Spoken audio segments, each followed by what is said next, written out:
Okay, so just a reminder that every object starts with a plan. Okay, so with that in mind, let's go to the code.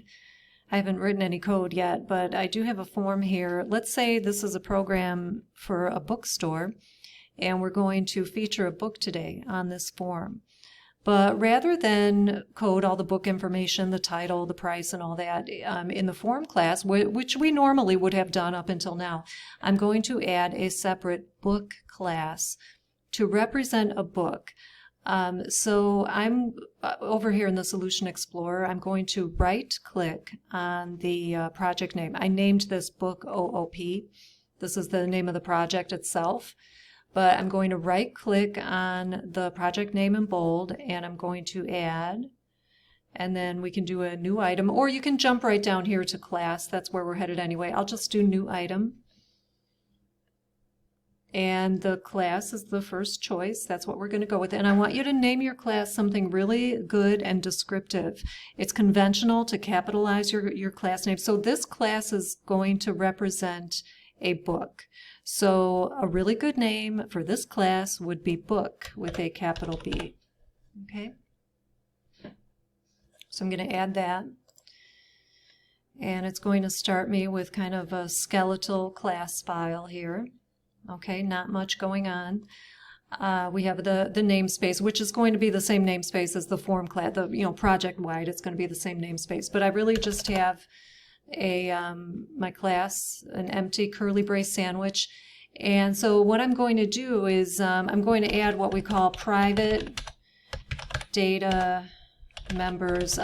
These are also called instance variables. You probably hear that term a little more commonly than data members, but this is going to be like the title, the author, the price. I also want to add like a picture for the book cover, which is an image type, which is not one of the primitive data types. So I'll have to do some a little maneuvering on that. But here's what we'll do. I'm going to let's just add some data members, private data members, and we'll talk about what we mean exactly by private. So I'm going to do a private string for the title, and I could call it title, but I'm going to call it this, and this is just one way of handling it, but I'm going to call it underscore title.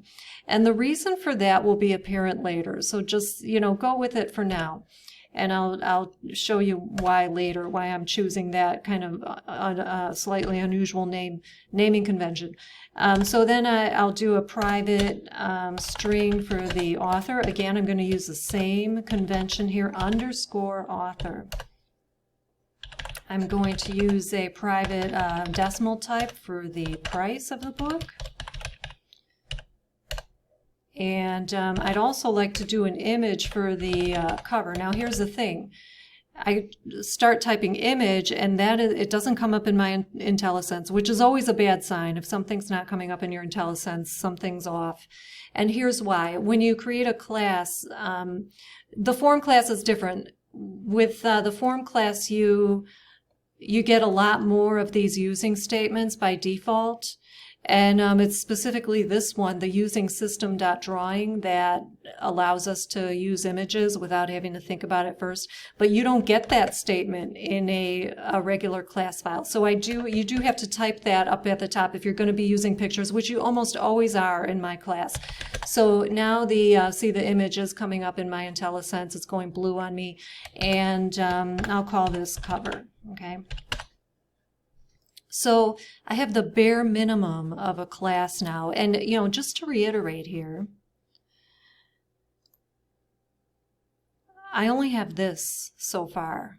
I don't have an actual book in this program yet. All I have is kind of a preliminary plan for a book object if I decide to create one. So this is where I'm at right at this moment. Okay, so one thing I want to mention here, I'm going to break these up into a bunch of smaller videos, otherwise this is going to go on and on and on. There's so many little details, but this whole notion of private data. What if I go over to my form and in the form load I want to create a book object. I'm not ready yet, but I'm just trying to prove a point here. I want to create a book object, and you can see the book class, my brand new data type that I created to represent a book that's coming up in my IntelliSense. That's a good sign. And so I'm going to create a book, which I'll call my book. And so here we go. Let's see. This is we'll talk more about this type of syntax, but now I've got a book object in memory. This is like the car rolling off the assembly line. Now here's the thing. Right now, at the moment, it's an empty book. It has no meaningful data in it. And typically what we would do is try to use the dot operator to put a meaningful title into that book. I'll just put some garbage in there because this is not going to work anyway. And the compiler is complaining. Okay, so I hover over that, and it says book title is inaccessible due to its protection level. Okay, so it's because I made that data private. So if I tried to do update any one of those private data members, I would not be able to do it because it's protected data. So when you make data private, it's private to the class. If you think of your class as like a house, and you know, when you're in your house, you're in private. No one can see you in there. Nobody knows that you're in there. And this is the same type of thing. Your private data is confined to the class, and it can only be seen within the class. You can think like your form class, that's like the house next door. Okay, they're near each other, but they can't, you can't see into your neighbor's house and they can't see into yours. And so now it's like you've got two houses in your application. Your form class, and then, you know, whatever class, like in this case, the book class. And so private means private to that class. And that's one of the perks of object-oriented programming. Doing it this way is like when your data is protected, that's a good thing.